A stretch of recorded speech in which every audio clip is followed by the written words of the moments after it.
Est-ce que tu as déjà eu l'impression que le plafond s'écroulait sur ta tête? Que chaque pilier de ta vie, ton travail, ta famille ou encore ta sécurité financière s'effondrait l'un après l'autre?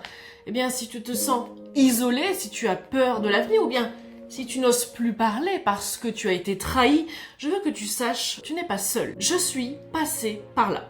Et c'est justement parce que j'ai vécu l'enfer que je suis ici aujourd'hui pour t'aider à t'en sortir. Il y a quelques années, j'étais docteur en pharmacie. J'étais salariée, j'avais une profession respectée, un titre qui peut parfois même impressionner. Mais derrière la blouse blanche, eh bien, il y avait une réalité que personne ne voyait. Je supportais des remarques incessantes et j'avais un sentiment permanent d'inutilité, comme si je n'étais en fait qu'un rouage interchangeable dans une machine qui ne s'arrêtait jamais. Un jour, j'ai subi en fait un choc, c'était l'accident de ma sœur. Un accident de voiture, son départ a été brutal. C'était ma petite sœur, elle avait 29 ans. J'ai été choquée, je n'ai pas compris ce qui s'est passé. La veille, elle était là, elle était chez moi, on avait même organisé un repas de famille et puis le lendemain, c'était fini, elle n'était plus là. Ce jour-là, il y a quelque chose qui s'est brisé en moi. J'ai compris qu'on pouvait quitter ce monde du jour au lendemain et donc j'ai pris une décision importante. Je n'ai plus jamais remis les pieds dans une pharmacie. Je ne voulais plus être salariée, je ne voulais plus supporter des remarques incessantes, je voulais autre chose. Mon corps refusait d'y retourner. Ce qui s'est passé après ça, c'est que je me suis isolée. Mais vraiment, je me suis vraiment isolée. Je suis devenue clairement une ermite. Je ne voulais plus voir personne. J'ai rompu contact avec tout le monde.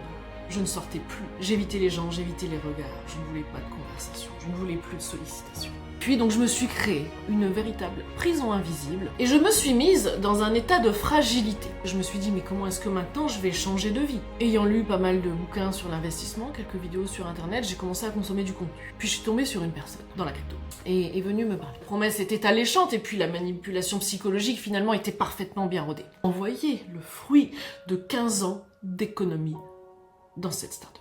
Je me suis rendu compte finalement que c'était peut-être pas un si bon plan que ça. Donc j'ai choisi d'aller dans les salons entrepreneuriaux, salons d'investissement. J'ai appris beaucoup de choses. Et puis je me suis finalement rendu compte que les startups échouaient à 90% du temps. Que l'idée quand on commence à faire ce genre d'investissement en private equity, c'est quand même de diversifier et d'investir dans au moins une dizaine de startups. Sauf que quand on a mis toutes ces économies dans une boîte, on peut plus diversifier. Et là ça a été difficile. Je me réveillais la nuit, ça a été terrible. Pendant 6 mois j'ai pas été bien.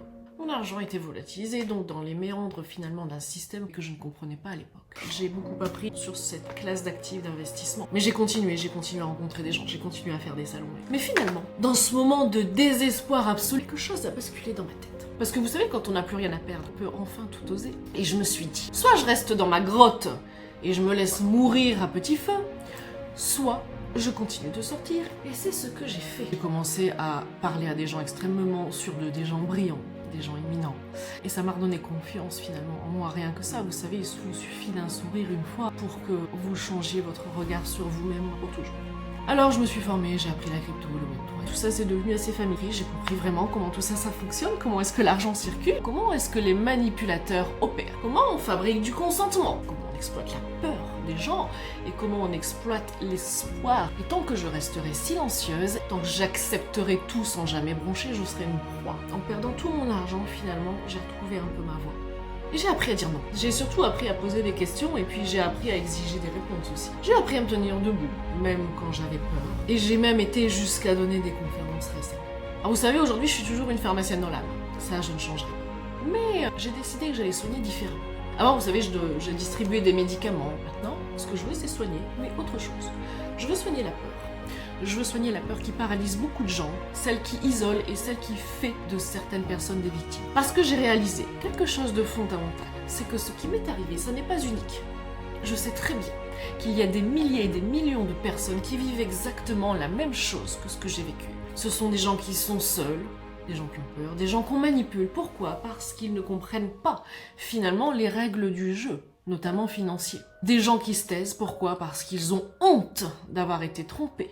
C'est pour eux que je suis là aujourd'hui. Pour toi, sans doute, qui m'écoute. Et donc, tu vois, ici, sur cette chaîne, on va parler de tout ce qu'on ne dit pas. Je vais parler de manipulation, je vais parler de finances réelles, celles qui se cachent derrière les promesses. On va parler un petit peu de confiance en soi et de reconstruction intérieure.